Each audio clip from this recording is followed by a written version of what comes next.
Alright, the episode 10 was so intense, I just can't believe my eyes what I just saw. So a huge spoiler warning before you watch this video. Now let's continue. The episode starts with the leftover where a sparring battle between the South Korea and Japanese S-rank hunters was about to take place, where then Jinwoo saw that Goto isn't participating in this battle. But he was still satisfied with the battle between the S-ranks cause it's a rare thing to see. Then we saw Ma doubling his size using some kind of gigantic skill, and then the battle begins, where all hunters rush towards each other and Ma takes on Kenzo for a pure battle of strength, which makes Kenzo very excited cause he was keeping it in a simple way and turns on his Super Saiyan mode. Where then we saw Lim facing the Fox guy, a close combat hunter who was pretty fast for him since he's a long range combat hunter, but then he uses his light arrows and distance himself. And the battle area was on fire that even the high-grade mana-powered field wasn't durable against the S-ranks. And then we saw Byack chasing Kumamoto,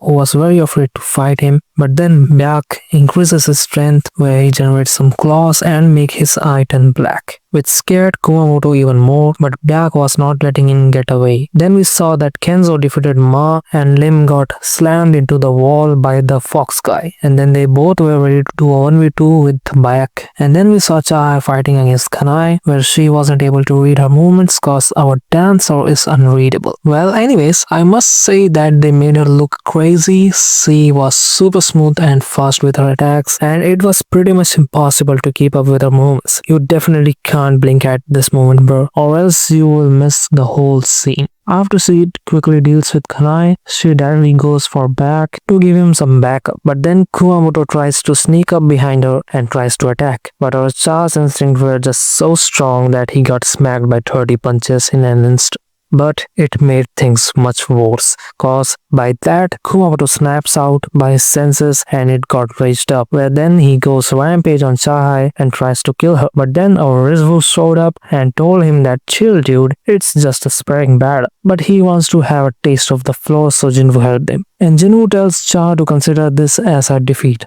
and stop the battle, cause even Bag was out of the game. And the Japanese hunters were shocked that Rizvu was able to handle the enraged Kumamoto. Goto thinks that there's no way he can be a mage type hunter and decides to find that out by himself and asks Rizvu for a one-on-one battle, where then Rizvu decides to farm more aura and tells him to go all out if he wants to fight, which Goto definitely find interesting. And then the scene changes and we saw Juhi watching the news about the upcoming Jeju Island raid mission, where then she makes a call to join the Jeju Island raid reconnaissance team. Then the scene switches back and we saw both hunters preparing for the battle, while the Korean hunters were stunned by Jinwoo's decision on fighting against Goto. But Cha gets a little worried about him and asks Bak when we stop them. But Bak was actually excited and looking forward to this battle to see if his theory about Jinwoo was right or not. Where then Jinwoo was ready to have a battle with Goto, but before he could complete his line, Goto did an instant attack on him. But he got shocked that Jinwoo was able to dodge a surprise attack like that very easily. And with that speed and aura, he is definitely not agreeing to the statement that Jinwoo is a mage type hunter and decides to expose him. Where then Goto did multiple Gatling attack on Jinwoo, but he was farming aura by dodging them with a smile, where it pisses off Goto much more and decides to kill him for real this time. And somehow he was able to do a scratch on Jinwoo's cheek and was about to smash his eye, but Jinwoo stopped him, where Jinwoo felt like this battle is not gonna end here, where then they both stepped back and charged themselves for a universal collide. But then all the hunters around them got worried, cause if it keeps up, then the result can be much worse. And then soon they both got stopped by their country's hunters before it gets more handy. Although the battle was over, but Jinwoo was still able to attach his shadows with every hunter in the room, that even Goto didn't notice it. Where then later Jinwoo talks with Chairman Go and tells him his decision of not joining the Jeju Island raid. And this news shocked every hunter guild, and even Goto was shocked that despite being so strong, why wasn't he participating in the raid?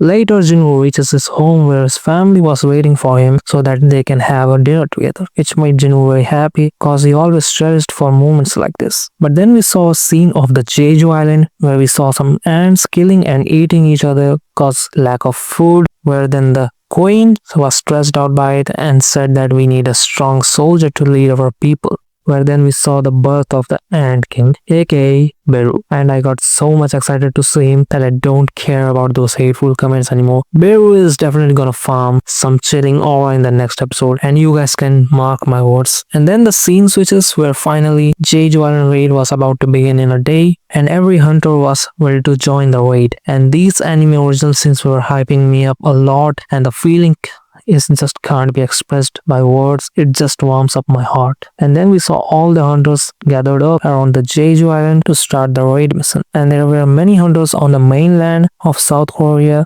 to protect the civilians too. Where then we saw that Min Myung also joined the raid, and it surprised Baek and made him very happy. And then we saw the Japanese hunters divided in 4 teams starting the raid mission, and then they released huge mana waves to lure the ants. Where then some ants were flying towards the Korean hunters, but then Choi decides to kill those ants and farm some aura, where he showed everyone that why he has been called an ultimate weapon.